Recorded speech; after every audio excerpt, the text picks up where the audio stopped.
So this is Lesson Master 4.6 on page 5 of the Unit 4B packet.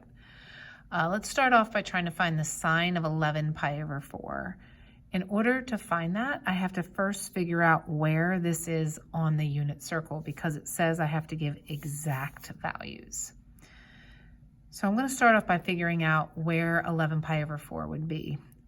11 divided by 4 is 2 3/4. That would be 11/4. So I need to figure out where 2 3/4 pi is on my unit circle. So here's my unit circle. And let's see, 2 pi is over here on the right.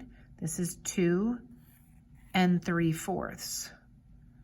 So this right here is where 11 pi over 4 would be.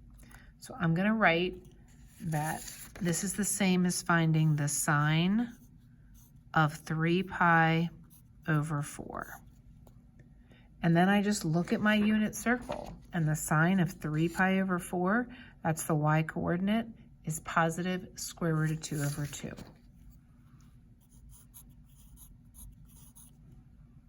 right, let's go to number 2. Negative 8/3 pi.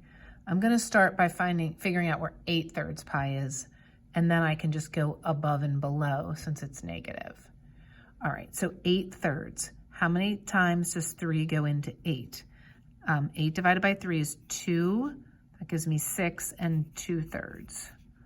So all I'm doing is taking an improper fraction and changing it into a mixed fraction.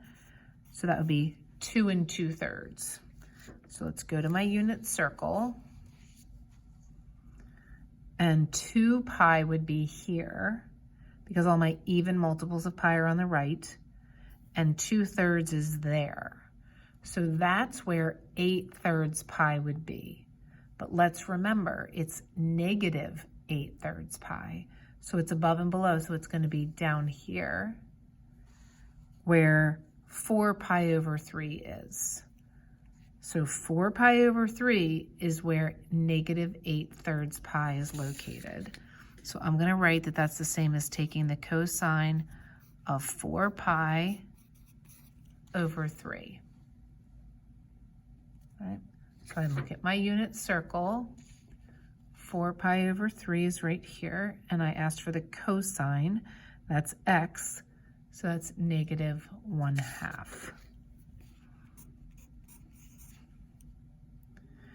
Let's go to our next one, number 3, 25 over 6 pi. Let's see, how many times does 6 go into 25? Goes in 4 times, so that'd be 4 1/6 pi. So let me look here. 4 pi is again on the right. I keep starting off on the right because all my numbers are even numbers. 4 1/6. So 25/6 is the same location as pi over 6. So I'm going to write that that's the same as finding the sine of pi over 6. And what is that? The sine of pi over 6, that's the y coordinate, and that's 1/2. So I get 1/2.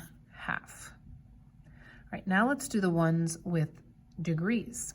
So degrees, I've got to think in terms of revolutions. So I'm going to first figure out where the positive 585 would be, and then I can figure out the negative. All right, so the way I do this is, as far as dividing, like here I would just divide and figure out where it was on the unit circle. I know that every time I go around the unit circle, that's 360. So in my calculator, I'm going to do 585 divided by 360. So let me do that. 585 divided by 360. And I get 1.625. That means on my unit circle, I would go around one whole time.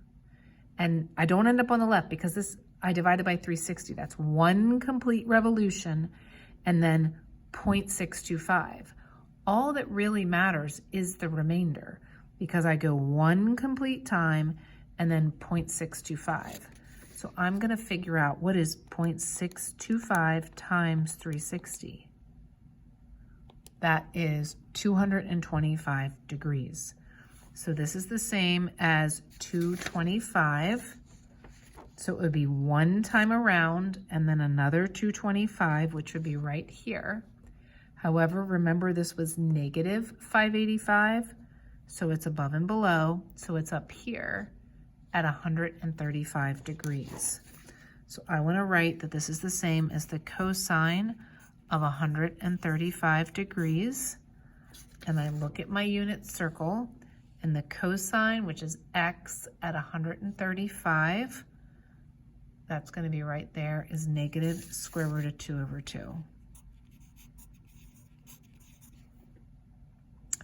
All right, let's do maybe 2 more up here, and then I might let you guys do the rest of those on your own. All right, so 9,900. So I'm going to take 9,900 and divide by 360. I go 27 times around. It's full rotations, so I don't have to worry about left and right like I did with radians. It's 27 full times around the circle and then another halfway around the circle, which is at 180 degrees.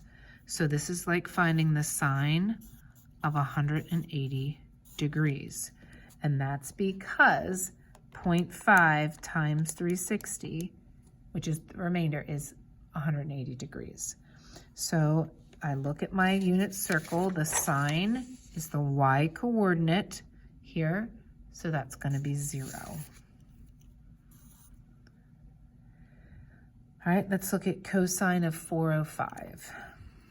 So I have 405. Maybe I should write down what I did. 405 divided by 360. Maybe I should even write over here. I had the 9,900. Divided by 360, and I got 27.5. All that matters is that remainder. 405 divided by 360. Oops, write it again. 405 divided by 360. I get 1.125. Remember, all that matters is the remainder, because I go one time around the unit circle and then 0.125. So 0.125 times 360 is 45 degrees. That's another 45 degrees.